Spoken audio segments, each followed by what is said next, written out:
بسم اللہ الرحمن الرحیم۔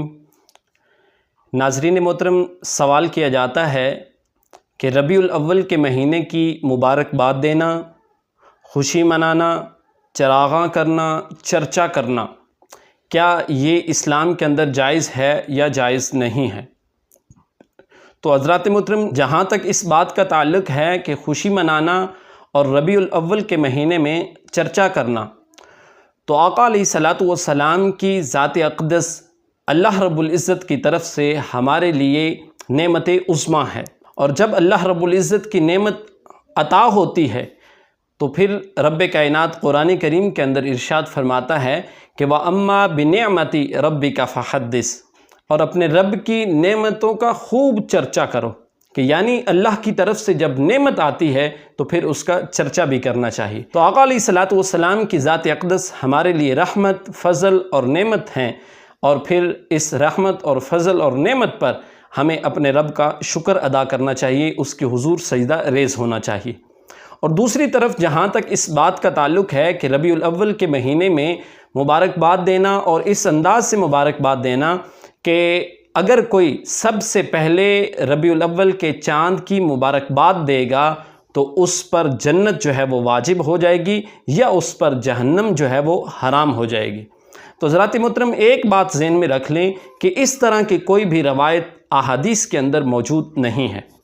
کہ کوئی شخص کسی اسلامی مہینے کے آغاز پر، وہ محرم کا مہینہ ہو، ربیع الاول کا مہینہ ہو یا رمضان کا مہینہ ہی کیوں نہ ہو، ان مہینوں کے آغاز پر مبارکباد دینا اور پھر یہ کہنا کہ اگر کوئی سب سے پہلے مبارک دے گا تو اس پر جنت جو ہے وہ واجب ہو جائے گی یا جہنم حرام ہو جائے گی، اس طرح کی کوئی روایت موجود نہیں ہے۔ جان بوجھ کر آقا علیہ الصلاۃ والسلام کی طرف کسی روایت کو منسوب کرنا، اور پھر وعید سنیے، بخاری شریف کی حدیث ہے، حضور اکرم صلی اللہ علیہ وسلم نے ارشاد فرمایا من کذب علی متعمدا فلیتبوأ مقعدہ من النار، کہ ایسا شخص جس نے جان بوجھ کر نبی مکرم صلی اللہ علیہ وسلم پر جھوٹ باندھا، حضور فرماتے ہیں کہ وہ اپنا ٹھکانہ جہنم کو بنا لے۔ تو حضرات محترم، ایسی روایات کو جھوٹی جو منسوب کی جاتی ہیں، ان روایات کو آگے شیئر نہیں کرنا چاہیے۔ اور پھر دوسری چیز کہ آقا علیہ الصلاۃ والسلام نے ایسے شخص کے بارے میں فرمایا جو یہ چیزیں پھیلاتے ہیں، شیئر کرتے ہیں، حضور فرماتے ہیں کہ انسان کے جھوٹا ہونے کے لیے صرف یہی کافی ہے کہ وہ ہر سنی سنائی بات کو دوسروں تک پہنچا دے۔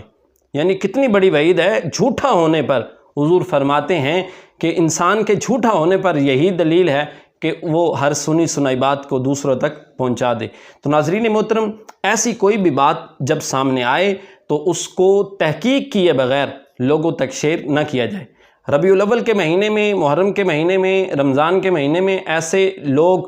پوسٹیں شیئر کرتے ہیں، تحریریں شیئر کرتے ہیں،